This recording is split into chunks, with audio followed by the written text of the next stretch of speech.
தேவி பாதையாவும் திருக்கோயிலாக மாறும்.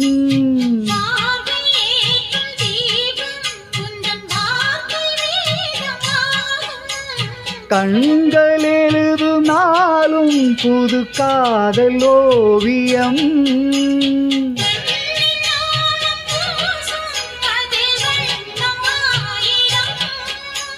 கொஞ்சம் மணி சந்தம் அது உந்தன் மொழியே.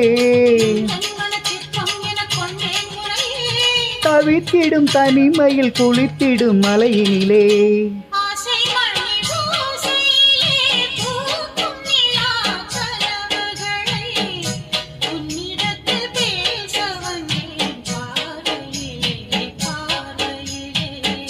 மல்லிகை பூவலையில்